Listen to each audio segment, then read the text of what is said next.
Bonjour, dans ce tutoriel, on va vous présenter comment récupérer notre projet de DX à partir de GitHub et ensuite on va l'importer dans l'Unity et faire une petite démonstration. La première partie de ce tutoriel sera mise en place de GitHub.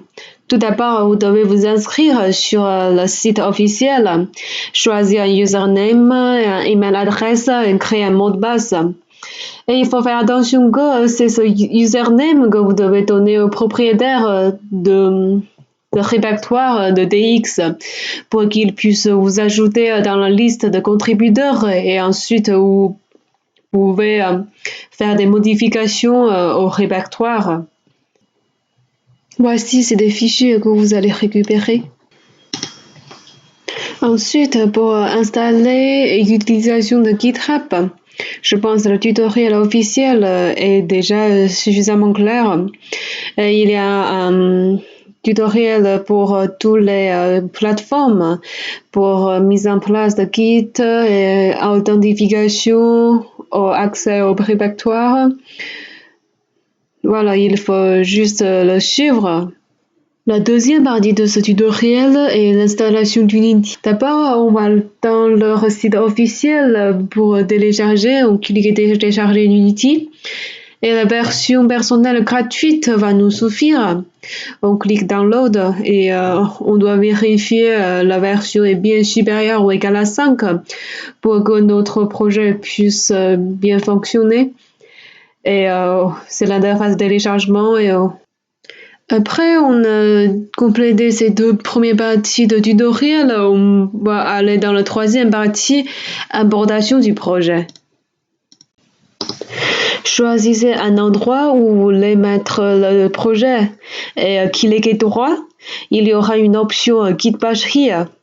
Et maintenant, on va saisir Git Clone et on fait une copie-coller de l'adresse de site web du répertoire pour récupérer le projet. Voilà, le projet sera téléchargé automatiquement après. Et le dossier .git est la configuration du projet sur GitHub. Et tous les fichiers ici seront récupérés. Et ce projet inclut un headman qui explique toutes les choses nécessaires.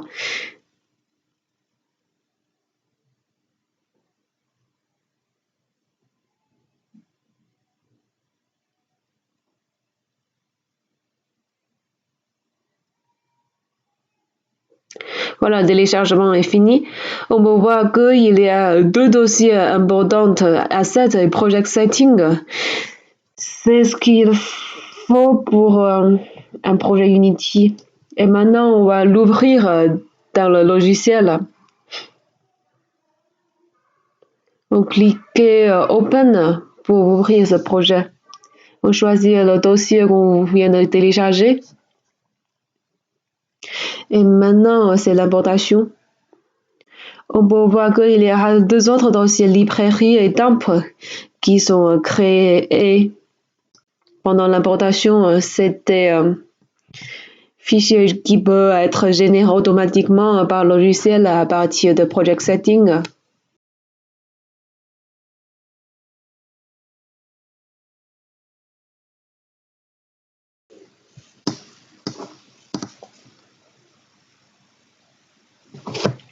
Voilà, l'importation est finie. On peut voir notre projet dans l'interface Unity.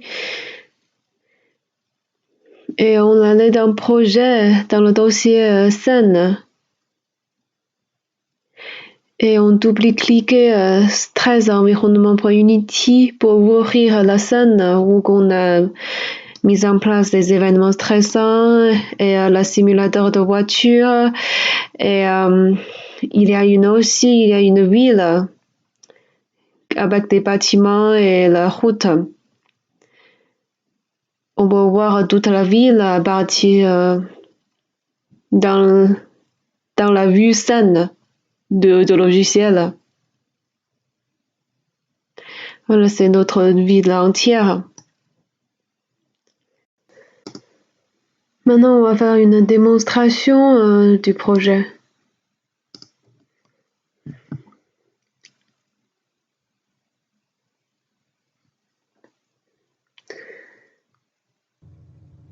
Voilà, maintenant en temps de jeu, on peut dire, c'est le moniteur de vitesse qui est à côté. Et on est dans le simulateur de la voiture. Voilà, on peut voir que le premier événement arrive, c'est la pluie qui tombe. Et ça rend la route beaucoup plus glissante que celle dans le temps normal. Et maintenant, le deuxième événement, c'est le trafic dense. Ça veut dire qu'il y a beaucoup plus de voitures dans la route maintenant. Et ça va stresser le chauffeur jusqu'à un certain niveau selon son profit.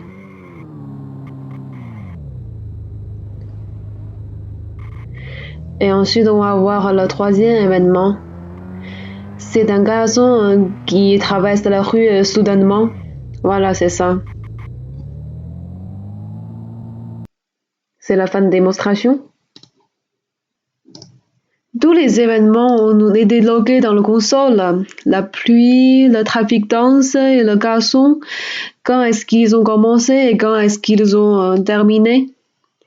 Et ces événements ont été contrôlés par Stress Event Manager. C'est un objet attaché avec deux scripts, Stress Event Manager et Stress Event Controller, qui contrôlent le lancement et la terminaison des événements. On va parler plus de ça dans les prochains tutoriels. Merci beaucoup pour votre attention.